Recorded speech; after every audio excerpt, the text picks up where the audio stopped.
Meus amigos, meus irmãos, você que está aqui pela primeira vez também, sejam todos muito bem-vindos. Vamos rogar a Deus que encha o nosso dia de muita bondade e de muita paz também. Gente, hoje o nosso estudo é muito especial.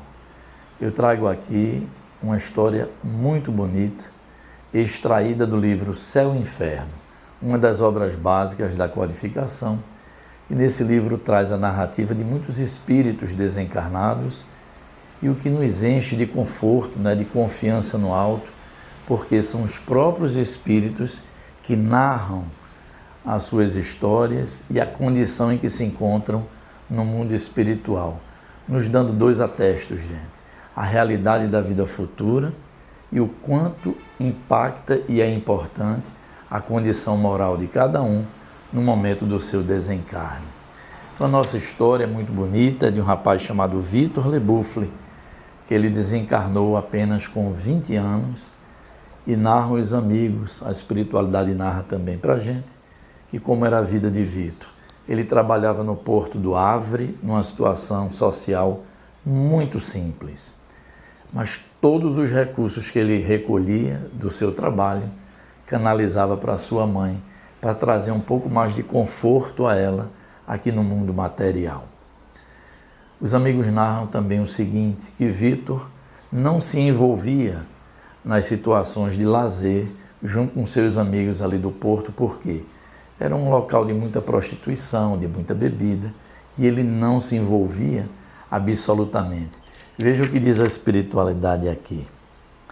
Na idade das paixões, eram precisos a esse moço um grande cabedal de qualidade moral e poderosa força de vontade para não ceder justamente a esses arrastamentos, desse lazer que ali se desenvolvia. E Vitor tinha uma condição moral muito forte. Inclusive ele era conhecedor da enfermidade que possuía, mas a narrativa diz que ele nada dizia à sua mãe, exatamente para não pesá-la nessa existência. Ele ali convivia com ela, mas sabia que em algum momento ele ia desencarnar com essa enfermidade. Mas vejam a condição moral desse espírito. Na véspera dele desencarnar, ele possuía tanta consciência que ele disse: minha mãe, vá repousar, que eu também preciso dormir. Aí a espiritualidade, gente, narra para a gente uma coisa muito importante. Foi o quadro que a própria mãe teve quando foi dormir. Ela disse que se viu num quarto muito escuro e a narrativa diz assim: ela teve a esse tempo uma visão. Achava-se, disse, em grande escuridão, quando viu um ponto luminoso que crescia pouco a pouco, até que o quarto ficou iluminado por brilhante claridade, da qual se destacava radiante a figura do filho, elevando-se ao espaço infinito. Compreendeu que o seu fim estava próximo e, com efeito, no dia seguinte, aquela alma bem formada havia deixado a matéria, murmurando apenas uma prece. Então veja, vou parar um pouquinho o ponto dessa narrativa, veja a condição de Vitor, apenas com 20 anos, vivendo na dedicação exclusiva para sua mãe. Na hora do desencarne, murmurou apenas o que, gente? Uma prece. Não é? Vejam o grau de tranquilidade com que ele estava encarando a sua própria transição de volta ao mundo espiritual. E o interessante é que a ambiência espiritual foi preparada para que sua mãe percebesse de uma forma muito delicada, não é? Muito espiritual mesmo, que seu filho estaria partindo. Veja que ela viu um ponto radiante no seu quarto, clareou o quarto inteiro, e ela viu então a figura de Vitor se deslocando para o mundo espiritual. Então ela teve a sensação e a certeza de que o fim de Vitor na matéria estava muito próximo. Então, gente, é uma história muito bonita, porque depois do seu desenlace, um grupo de amigos espíritas que conheciam a sua história aqui na matéria, essa sua dedicação extrema à sua mãe, a sua vida muito simples aqui, materialmente falando, e aí uma das médiuns resolveu evocar, pouco tempo depois do desencarne, a presença de Vitor, para que ele então trouxesse a sua experiência e trouxesse as suas impressões no mundo espiritual. Veja que maravilha, gente, nos atestando a certeza da imortalidade da alma e também a importância de nós vislumbrarmos a vida futura. Quando a gente compreende que há uma vida futura e que retornaremos à pátria espiritual, isso nos tranquiliza e nos fortalece para nossas dificuldades. Vejam então o depoimento do próprio Vitor nessa comunicação mediúnica belíssima. Vou trazer aqui para vocês. Vitor diz assim: desejais saber como eu estou agora? Feliz, felicíssimo. Devem ser levados em conta os sofrimentos e angústias, que são a origem das bênçãos e da felicidade de além-túmulo. A felicidade, não a compreendeis. O que significa essa palavra? As venturas terrenas, quão longe estão das que experimentamos ao regressar para Jesus, com a consciência pura, com a confiança do servo, cumpridor do seu dever, que espera cheio de alegria a aprovação daquele que é tudo. Gente, eu gostaria de dar uma pausa aqui para narrar o que diz Vitor e o quanto de ensinamento ele nos traz. Qual a melhor condição do espírito, moralmente falando, quando chega à pátria espiritual? É a consciência tranquila e o dever cumprido. É o que Vitor disse aqui, para que ele pudesse prestar, não é, a satisfação, como ele diz aqui, aquele que é tudo. Meus amigos, a vida é penosa e difícil, quando se não tem em vista o seu fim. Mas eu vos digo, em verdade, que quando vierdes para junto de nós, se seguirdes a lei de Deus, sereis recompensados além, mas muito além dos sofrimentos e dos méritos que porventura julgardes ter adquirido para outra vida. Sede bons e caritativos, dessa caridade tão desconhecida entre os homens e que se chama benevolência. Socorrei os vossos semelhantes, fazendo por outrem mais do que por vós mesmos, uma vez que ignorais a miséria íntima de cada um e conheceis a vossa. Gente, é uma mensagem cheia de ensinamento. O que é que diz Vitor aqui? Que quando nós vislumbramos a vida futura, a gente se fortalece. E o que é que ele recomenda? Caridade, gente. Quando ele diz, sirva aos outros até mais do que a si mesmo, é a marca dos bons espíritos. Esquecendo a si e pensando no próximo, assim recomendava Jesus, e assim, esse rapaz de apenas 20 anos, mesmo numa condição socialmente apagada aqui na matéria, trazia cabedais morais muito fortes. É por isso que nós dizemos, a gente não conhece todo mundo. Nós não sabemos o que vai no coração de cada um. Se nós extrairmos dessa lição, desse espírito, buscando vivenciar na matéria o que ele ensina, nossa vida também se transformaria.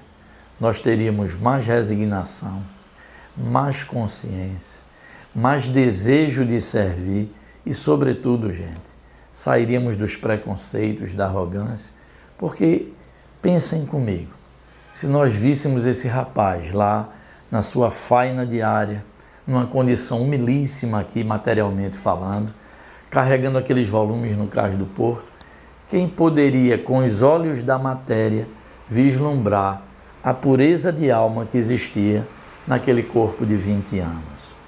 É muito difícil, não é?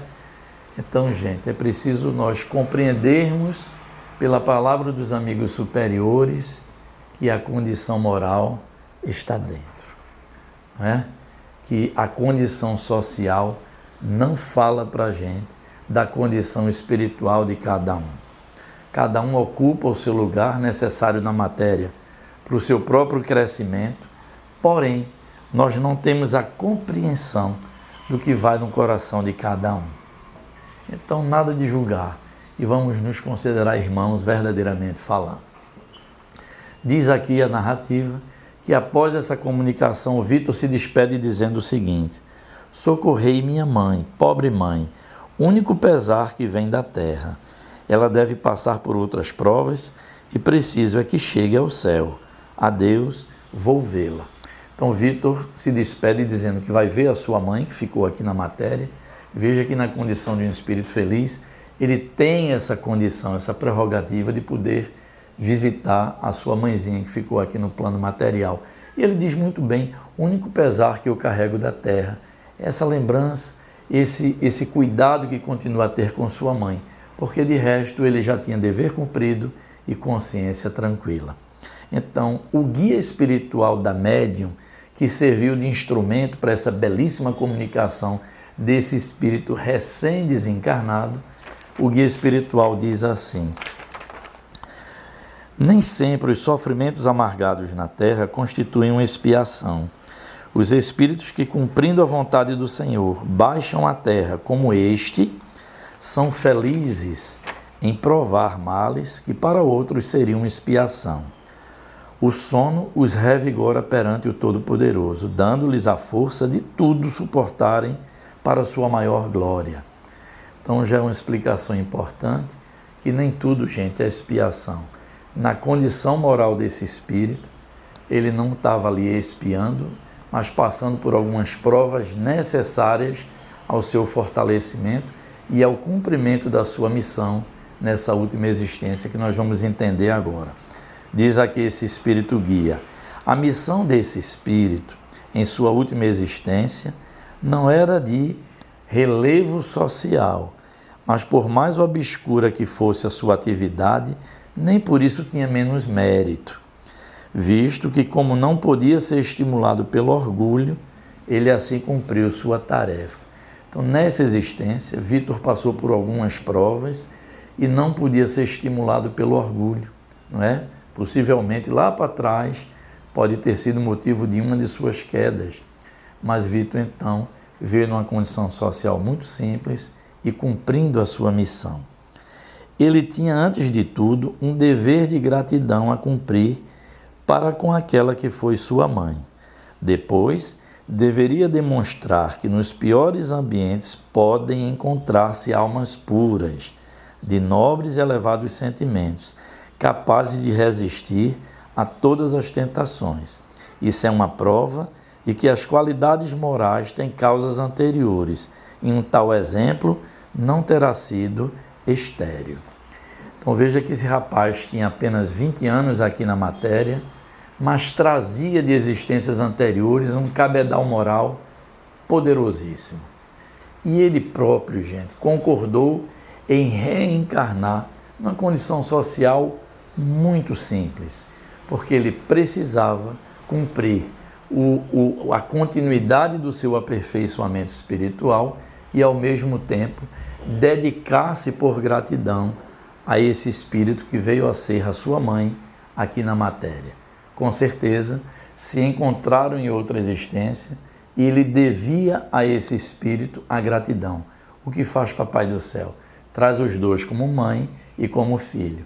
E ele, filho, moralmente mais elevado, precisava então passar para a sua mãe a gratidão, a bondade, o zelo e o cuidado. Então, ao desencarnar com 20 anos, ele chega ao mundo espiritual em que situação? Dever cumprido, moralmente elevado e tendo a certeza de que cumpriu a sua missão. Essa é a condição desse espírito. E eu trouxe para a gente que o espírito vem trazendo esse depoimento e classificado no livro Céu e Inferno como na condição de um espírito que, gente, feliz. Nós já vimos aqui em outros estudos que a condição de um espírito mediano é outra quando chega no mundo espiritual, e o espírito sofredor, quando retorna ao mundo espiritual, a situação é mais delicada ainda. Então nós vamos iniciar essa série, começamos hoje por espírito feliz novamente, esperando que essa reflexão nos traga muita valia na nossa existência, nos fortalecendo, gente, em dois aspectos. Primeiro, nas dores, nas dificuldades por qual todos nós passamos, e é preciso não perder de vista a justiça divina. Nada é obra do acaso, e o segundo ensinamento, tudo passa, não é? Depois dessas dificuldades, nós retornaremos ao mundo espiritual já em outra condição, se bem soubermos aproveitar a maravilha que é o presente da existência terrena, de mais uma reencarnação, nos dando um novo ponto de partida para que a gente volte e dê seguimento à nossa jornada de crescimento e de progresso. Espero em Deus que tenham gostado dessa belíssima história do livro Céu e Inferno. Sábado que vem traremos uma próxima história e peço a vocês, divulguem bastante o nosso canal, estimulem, gente, as pessoas a se inscrever, Isso nos fortalece. Deixem também aqui nesse estudo o seu joinha e quando estiver concluindo, aqui do lado esquerdo vai estar um círculo com a nossa imagem. Ensinem as pessoas isso, que clicando nesse círculo aqui, você pode se inscrever no canal. Tá certo, gente? Agradeço demais do fundo do meu coração a presença de todos vocês e Deus assim permitindo, sábado que vem estaremos aqui novamente.